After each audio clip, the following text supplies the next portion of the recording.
Hey, everybody. Welcome to the official Do Good Better podcast. I'm your host, Patrick Kirby. Of course, we talk about things that I think small and medium-sized nonprofits really care about because they're doing great big things. But sometimes you need a little bit of perspective and outside advice on how to kind of just manage your life, right? As a fundraiser, as a nonprofit leader, things are hard sometimes. And so I'm really excited about our guest today. Bill Woolsey, he is the founder of FiveTwo. It's an organization that helps startups become more sustainable, that are mission driven. And there's going to be some pieces of advice today that I think are going to really resonate with you, the listening audience, whether you're an entrepreneur or a nonprofit leader, that are going to help you bring balance to the force of your life here, which is always, I think, the struggle that we have in the nonprofit world and the entrepreneur world. Bill, welcome to the official Do Good Better podcast. Patrick, thank you so much. Thanks for having me. Great to connect with a guy up in North Dakota, because I think I'm in North Dakota. I really do. As I look out my window, I'm pretty sure. For our listening audience, Bill hails from Texas, and when we are recording this, they are in a historic cold snap plus snow thing. And as somebody from North Dakota who, like on the surface, pretty hilarious that I saw a meme that says, "Don't mess with Texas." Unless, of course, they have snow, then you can totally mess with Texas. And I thought that was very funny. Wow. Not fired. But he's wearing several layers. Like four layers in my house, in my home office. And I might be wearing shorts, and it's one above. So welcome to the show, Bill. For those who are kind of watching iTunes or watching YouTube, and they're scrolling through, and they're like, I like the idea of this podcast. This sounds like really great. But they have no idea who Bill is or FiveTwo. Would you mind giving us kind of a 5,000-foot view of who you are, what you do, and kind of how you got to the position of being a founder of FiveTwo? Thanks, Patrick. Yeah, so I've been a pastor for over 30 years and was always responsible for helping the ministry reach new people in the community through doing great things in the community and really connecting. And it did that for a number of years, and then got the opportunity to start a church in far west Houston in Katy, Texas. My family and I launched that.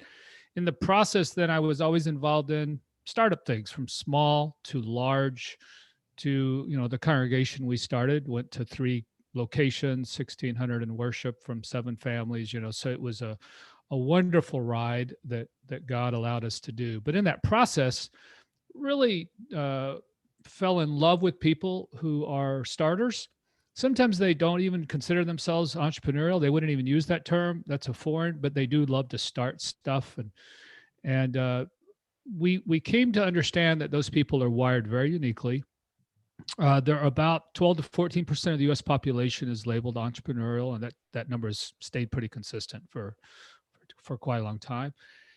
And they go through a number of challenges in their lives, and people don't usually understand them. And first, we really were trying to help church planters when we launched this network. But then after about a few years, we realized that the secret sauce, the untapped resource were women and men, people especially in congregations, because they were embedded in communities and they were aware of community, and the needs in communities, and they had relationships. And man, if we could mobilize those people, that would be like, kablooey. And so that's where we really started working with and focusing on. We launched in 2009. The name comes from the feeding of the 5,000 miracle, where Jesus fed 5,000 plus with 5 loaves and 2 fish. And the key teaching there that we help nonprofit leaders especially understand this is key, that Jesus used the resources from the crowd. The food belonged to the little boy. It didn't belong to the disciples. They had to go find the food.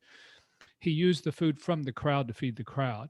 So we want nonprofit leaders and entrepreneurial people, as they're starting social good ventures, to not get so caught up initially with the resource issue. And that's what they all tell us. They all come to us and go, where are the people going to come from? Where's the money going to come from? And we're like, hey, let's put that aside for now. Let's make sure you're really dialed in on who you're serving, and then figure out how you're going to serve them. And then we'll get to the resource piece, because time after time, we've seen those resources flow out of the community. Usually what's missing, and we tell people this, what's missing the most is leadership to do the job. It's not the idea. Most times people have had your idea before, but they haven't had the chutzpah or the perseverance to step up to the plate and lead the charge. So that's what we do. Yeah, I love that. And I've always thought that whether you're an entrepreneur or whether you are a nonprofit, if you focus on who you serve first, that is the key, because it doesn't matter how many donors are going to come knocking at your door. If they don't see any value, or they don't see any, or they don't feel any connection to what you're trying to accomplish for good, they're not going to give you money. They're not obligated to give you anything. Right. So you have to make that that altruistic connection, and you have to actually have that as your authentic self. Because I think more often than not, if you are money-centric first, and that's all you think about, it's so unbelievably obvious to those who you are either pursuing for investors or pursuing for donors. Am I mistaken in that? I feel like that's the right. No, you're totally accurate. The authenticity of the cause that flows from the leader is critical. And that's why the ministries and the nonprofits, the social good for-profits that we've helped launch, we talk a lot about in our training process, the values you hold as the leader of the org are going to become the values of the org. And we want you to understand that. And that's why we deal a lot. Our process is called Mother Teresa meets our friendly Mark Cuban. That's what we lovingly refer to it as. Brilliant. Because this Mother Teresa component of the authenticity, her true love for the underserved, that has to be your heart and your motivation. Now, at the other side of it, it's why we talk about financial sustainability. Money's not the mission, but where there's no money, there's no mission. And so you've got to pay attention to the money, but it's not your number one mission. Your mission is the people you're serving. And there are a zillion ways you can serve them. Most people that come into our process, they'll go, I want to do a coffee shop, or I want to do a home for, unwed moms, or some of those ideas, which are valid ideas. But what we want you to do first is to make sure you're in love with this person. And you really are, you're all out for them. You're compassionate for them, and you're going to sell the farm for them. And then let's figure out how you're going to serve them, because there are a zillion ways you could serve them. And depending upon your resources, your values, your background, your community, then we can dial that in. And that's where our success has been. I think a lot of nonprofits resonate with that, because I think a lot of them they start with a mission, and then they see more need, and then they try to become everything to everyone. And I think entrepreneurs try that same thing. I mean, I know I went through that phase as an entrepreneur myself, where I saw, either it was dollar signs or opportunities, or just my internal gut that says, well, I know I can help them, even though it has nothing to do with my business model. Mm-hmm. And by doing that, you get rid of your niche, and now you become a muddled marketing mess. And now everybody asks what you do, and it's harder to explain. Therefore, nobody's really interested, because you have to spend 28 minutes talking about all 58 things you do, rather than the core piece to what you started with, that little twinkle in your brain that said, I think you can do this. Yeah. And you can't boil the ocean, but so often, especially, and I don't know if this is unique to social good or people of faith. Mm-hmm. I think the more compassionate you are, the more you want to boil the ocean, right? Because you see everybody in need. Yeah. And it's hard for you to go, I love you, I'm concerned about you, but my calling is right here, and this is my lane.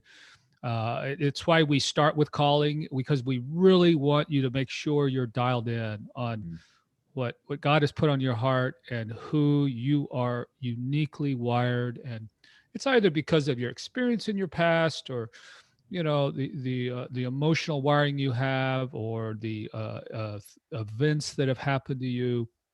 There's somebody there that you really get angry about when they're not cared for or served or whatever. So yeah, that's where, when you're in that zone or in that lane, nobody has to wake you up in the morning and say, okay, now you need to get going today. You're off to the races, and that's where people will follow you. So I think you get bogged down in some of the things that you're not good at. Then you have that the case of the Sunday scaries, where if I go to bed, I got to wake up on Monday and do all this stuff, which is not what I wanted to do in the first place. And I think a lot of what we talk about on this podcast, I know for a number of times, is your 10,000 different hats have nothing to do with serving your donors and telling stories, and that's really where you're supposed to be. And I think the further away you get from mission centric, or whatever that core piece on who you serve, the less motivated you are to step up and give it 128%, or whatever the heck, whatever percentage you have every day, in order to give. Part of the mission piece there too is interesting, that you're serving a couple of different ventures here. And I think people in the nonprofit world who also have sort of faith-based and mission-centric pieces have this additional burden that they have to, that they carry. Because not only are you trying to serve a certain audience, but then you're also, sort of, there's a different mission there as well, with this, I need to give back, but I need to make money, and this balance. Can you talk a little bit about the balance? Because that has to be overwhelming for someone who's just trying to do everything to all people, as an entrepreneur. Well, and I think, building on an earlier comment you made, we're very team oriented. So we want you to have a team. Now, you can go through our process solo, and obviously there are very effective solopreneurs, but even they understand the value of team, and they're going to have vendor relationships, whatever it is. Yeah. So we have found that if you have a team, and your team in our process is 3 to 5, no more than 5, because otherwise you get bogged down, you can't make decisions. And that's where you can start mitigating your deficiencies and making sure you've got people around you. So for instance, in the financial question you're asking, if you're not astute, or if you don't gravitate to forecasting cash, for instance, because cash is king, and if there's no cash, you've got a problem. So who's gonna bring that skill set and that knowledge and that type of stuff? Another key value that you need to have in early on is the organization kind of component, because the gift of administration organization, especially in a nonprofit, actually allows more people to get involved. It helps them plug in and use their gifts and how they can contribute to the mission. And oftentimes we see in those entrepreneurial leaders is they're just like, I'm it and I'm running, and they're not as astute in team building, or they're not as organized. They're more chaotic, and they love chaos. Actually, they are energized by chaos.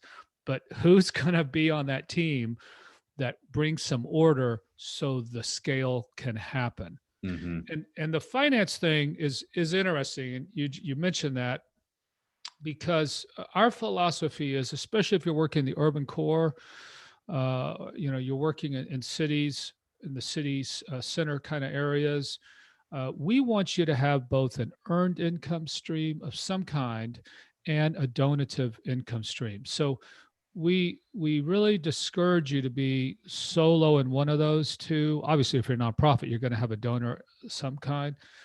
A lot of times we'll get nonprofit leaders who goes, well, I got to go get grants. And I'm like, okay, first of all, to get grants, good luck. Secondly, you have to have some demonstrated success there. And then you've got to find the grantor who loves your niche. And so let's instead, kind of what you said earlier, use your gift for a passion, vision, who God is calling you to reach, and let's find those people that gravitate to your cause. And let's do that first, especially on the local level, because those dollars are locally before they're nationally. And a lot of times people, they want to do the easy work of, if I write a grant, I'll get, $500,000. It's as opposed to, I got to go door to door, business to business, or whatever. And that's the hard thing. So it is a challenge, but again, just the stories of when people are faithful to that and allow that God-given dream that's been put on their heart to be shared. It's beautiful how that happens. So yeah. Who makes a terrible entrepreneur? Who makes a terrible one that may have an inkling that they could do something? But whether they go through your program and you talk to them, where you see some certain traits in people that just go, this might not be for you. Well, let me just focus on your area of do good better, which is synonymous with ours. Okay, so we have a whole assessment. We run that leader through. We'll run the whole team through it. The number one trait we're looking for is cause motivated. All right, so somebody who's not, and that's a sincere cause, like you said earlier, it's an authentic cause. Cause motivated. They also are high up in collaborative. All right. So they don't, Gallup did a study, gosh, it's probably been 15 years ago now, 20 years maybe, back when we were starting, of very effective, successful church planters, and these principles transfer. What they found was that the really effective one was very confident, but very humble. And so this cause motivated, you are sold out for what you've got to be doing. But this collaborative component is open to the ideas of your team, the input, the feedback. You appreciate the value of others speaking into you. Now, you may not take it, but you do hear it. And those ingredients. So when I come across people who are arrogant, they just it's kind of their way or the highway, and we see this all the time. They're not compassionate, and we have a phrase that we use: you can't reach people you hate. And so and they can tell you if you hate them. I mean, they know if they're being used. Oftentimes we'll find entrepreneur types that are not effective because their team knows their team is there to make them successful. They're not there to make their team successful. And that goes back to that whole humility thing and collaborative aspect. So I would say those are some really big ones that when we see that, we can almost plot out and go, you ought to just be a solopreneur and you ought to kind of go do your own thing. And hey, if it works, God bless you. But if you're trying to do something that's going to make a broader impact, involve lots of people in the cause, you need to work on these things. Yeah.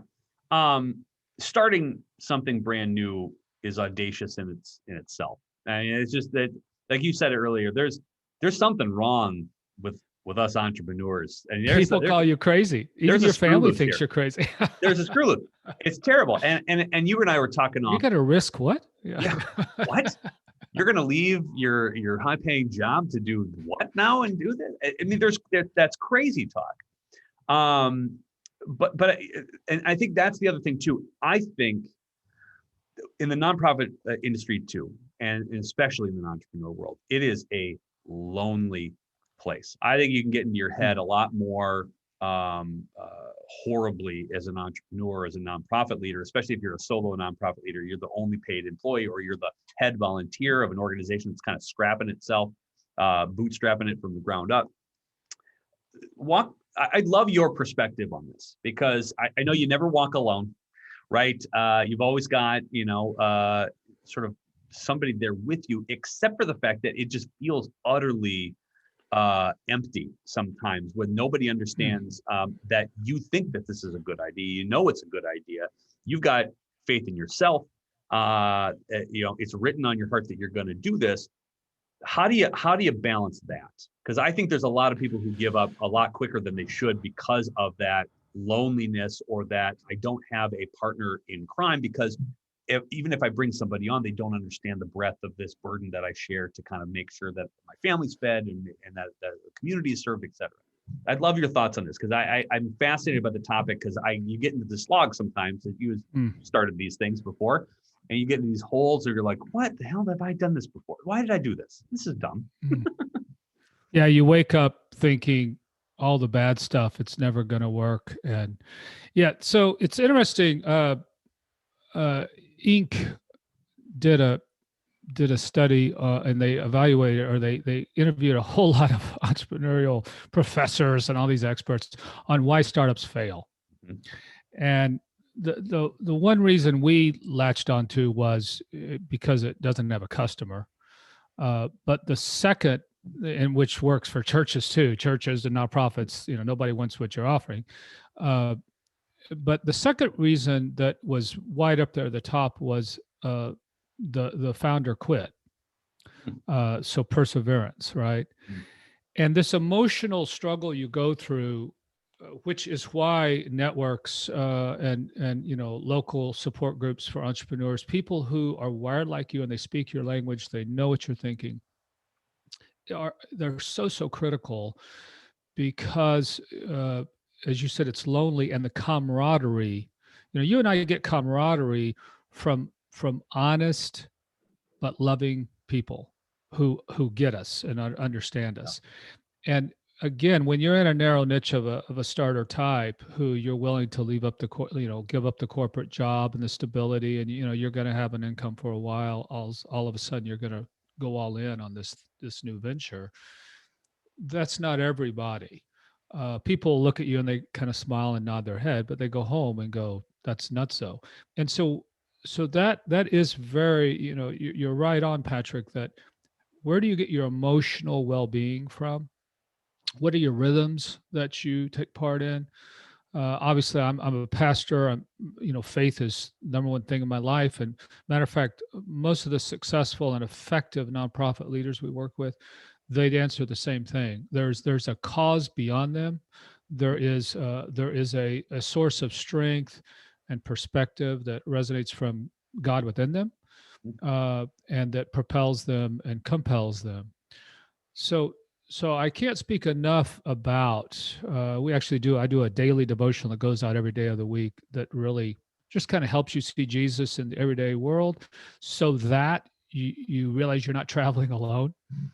Uh, that's very critical. So what are your rhythms? Is I would espouse some kind of prayer, meditation, daily reading of scripture. But more than that, it's this eye opening and eyes wide open of appreciating God's presence in the people around you and in the world around you, and really drawing strength from that. Uh, so again, team camaraderie. I have about 4 people who have all been entrepreneurial. They're friends of mine. They're around the country, and I know I can pick up the phone, text them, and I'm wrestling with this. We're trying to figure this out. What would you do? And I know that when I talk with them, first of all, they will be honest with me, and they'll call me and say that's the stupidest idea. And you got to have that, because usually you Yes. don't hear that. When you're entrepreneurial, you think it's the best idea in the whole wide world. Yes. But they do it out of love for me, and they always marry it up with, so hey, before we hang up, or how are you doing, how's your family doing? Mm-hmm. That's so important. And it's frankly the number one reason we started our network way back, was because we knew these individuals are on the front line. Oftentimes the people who want them, especially in church settings, they want them to go start these new things. But what happens is, when they go start these new things, the new things don't look like the old thing that the institution was sending them. Mm-hmm. And so the institution that's sending them goes, well, you're not of us anymore, and you need to go away. And the very network of support and love and encouragement they thought they had Mm-hmm. goes away, Yeah. and it's very lonely. So No, that disruption is always an interesting effect on those who you thought sort of had your back, but you've They now had your back. disrupted the order, and now all of a No. sudden, like, whoa. It was. What do you mean? Yeah, It was your cute values. at the Your idea. values aren't our values. Hey, whoa, what? You're trying to bring all these weird people. They're different things, or you're espousing, Mhm. whatever. Yeah, Yeah. it doesn't end well. It was usually. adorable when you were talking about it over coffee or a beer. But Adorable. That's a great word. Adorable. That's cute. And then you it's do gonna it. be a little puppy. Right. Oh no, it's a Rottweiler. Holy crap. You said something wonderful, which is having a circle of people that are honest with you about sort of what your decision making are. And I think as a board of directors of your nonprofit, I think having people who are honest brokers on that board who aren't doing it for any other interest than sort of pushing the needle forward or having that grand vision for your organization.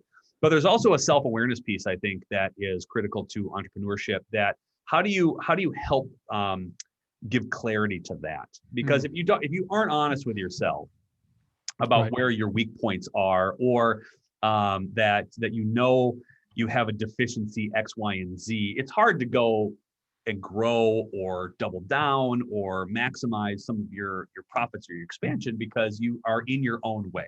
I know that I am a disorganized mess of a human being, that my notes I don't understand my notes. I'm brilliant in the moment, I think, but then afterwards I turn into a complete mush brain that I don't know how to actually do or like work. Like it's, get me in front of a person and we can work together and we'll brainstorm the heck out of something and it'll be brilliant. Offline, I don't know what the heck I'm doing with anything. So I understand and acknowledge that I need help in these regards. But as a startup and as somebody who is sort of ramping up for a new venture and they've got this mission centric, how do you help bring clarity to that self-awareness piece that I think is so unbelievably critical to an entrepreneur or a nonprofit leader? We use an assessment process. We created a profile. We use a process that's a job success analysis process, and it actually comes out of the Harrison psychometric behavioral psychometric tool.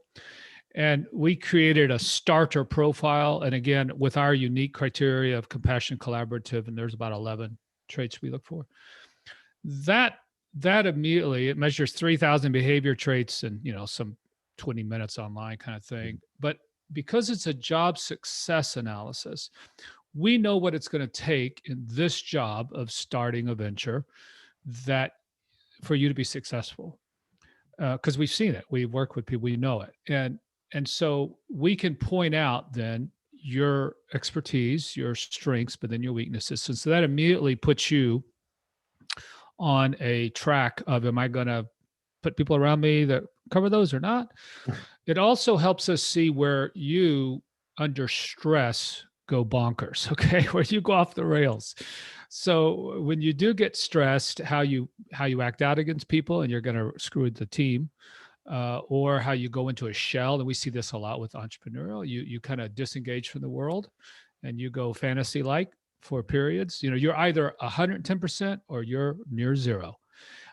So we help you see that. But then the other thing we do, and to me, this is really, and I'm always surprised that more people haven't done this, and that is really understanding your values and how they impact behaviors, because values change behaviors, which create culture.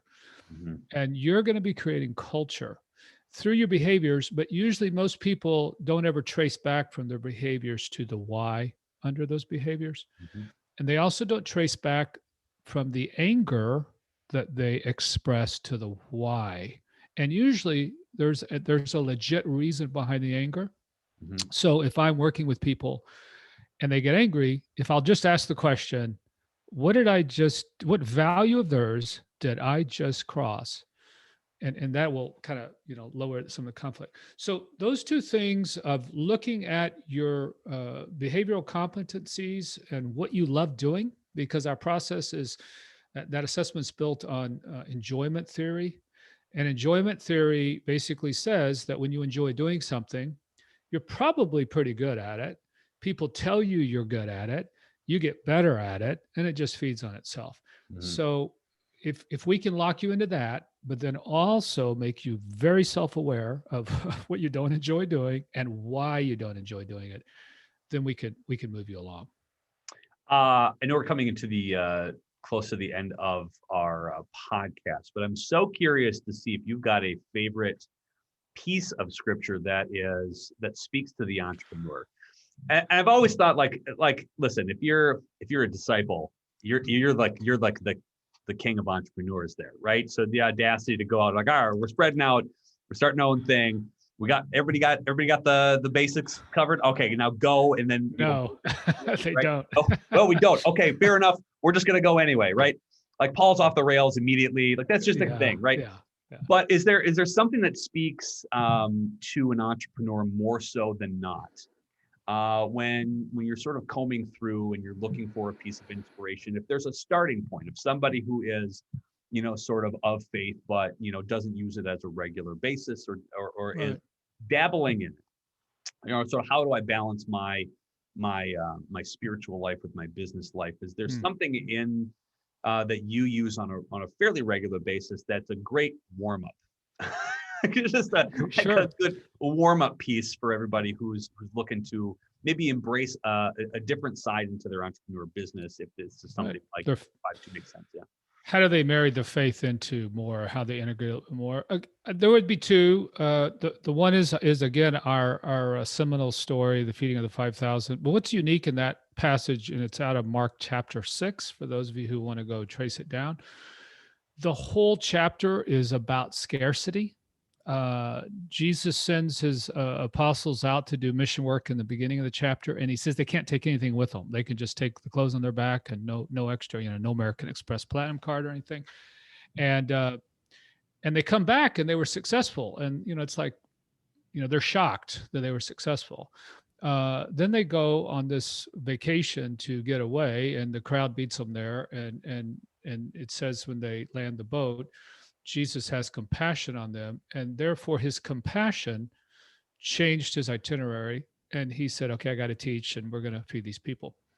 But then the other two times he talks in the miracle of feeding 5,000, both times it's a command. So when the apostles come to him and say, you need to send everybody home, he says, you give them something to eat. So he commands them to care for their community. All right. So if you are this entrepreneurial person and you're doing, a social good or a nonprofit, that compelling command to solve this thing. Then they go, oh, you don't want to spend half your wages on these strangers. We'll never see them again. One meal's not a big deal. And he says, how many loaves and fish do you have? Go and see. And he commands them to go back in the community and look and see. So that right there, I would say to you is critical for you. If you're looking at this faith component and how do I integrate that more in, it would be to appreciate that there's more going on than meets the eye in your life. God's doing more in your community than you can see, and you go and see. The second passage would come out of 1 Corinthians 9, and it's one I've used all my life, and that is where Paul says, I have become all things to all people. And he goes into a whole list of how he's become different things to different people. And he says at the very end, so that I might reach some. So again, as that person who's starting something, and where's your faith in it? How is that greater cause, that greater sense that God has laid on you, that Jesus laid on you this calling? How is that leading you to love people in such a way that you're willing to give up some of the values you hold dear so you can embrace their values so that they can believe you really love them? And that's where that magic sauce, that magic ingredient starts to happen. I would just encourage you in that. So. That's wonderful. And for those of you listening, that wasn't a gotcha question. As a recovering Catholic, I have no idea what anything is. But as a pastor for 30 years down in Texas, I knew well that Bill would be armed and equipped for that answer. Wow. He didn't even tell me in advance, though. That's like one of those, that was a gotcha question. Kind of. Love it. Bill, for those of listeners who want to check you out, want to check FiveTwo out, want to check out where you're at, and please, I'd love you to mention your Start New program that you just launched, because I think that's an interesting thing. How do people find you? How do people get a hold of you? And what do you have going on that our listeners can go and check out to engage with you and your team? So you can go to FiveTwo.com, FiveTwo, again, connecting to 5 loaves, 2 fish, FiveTwo.com. And that's where you can sign up for devotions. You could, read some blog posts. You can get a sense of our overall network and what we're about. But then I would really encourage you to go to our new on-demand training site of startnewtraining.com, startnewtraining, all one word, .com. And you'll see different levels of experience that you can, that will walk with you in the training. If you just want to kind of get everything, and 52 short videos, all the activities and handouts for you and your team, it'll take you somewhere around, you could do it, we think, if you really dove into it, in about 30 days. But it's a really in-depth process, 12 modules, calling, building, launching. You can go there and check that out, and you can either do it yourself, or you could get into a group of like-minded people and teams and travel with us over 6 months. We meet every other week. So we'd love to get to know you. You can get a free sample if that helps you. And at the end of the day, we just want to see more good done in communities, especially in the name of Jesus and the name of the church. And we'd love to help you do it. Love that. As always, all the links in the show notes. So please click there and follow Bill. Go find him and do that. Wonderful conversation, Bill. I cannot thank you enough for the time, your perspective and your thoughtfulness. I think a lot of people are going to sort of like listen to this and have some aha moments as their own sort of either nonprofit leader journey or their entrepreneurial journey. And that was just a really, really fun thing. Pleasure to know you. And thanks so much for being on the official Do Good Better podcast. Patrick, thank you so much. Thanks for having me. Appreciate it, my friend.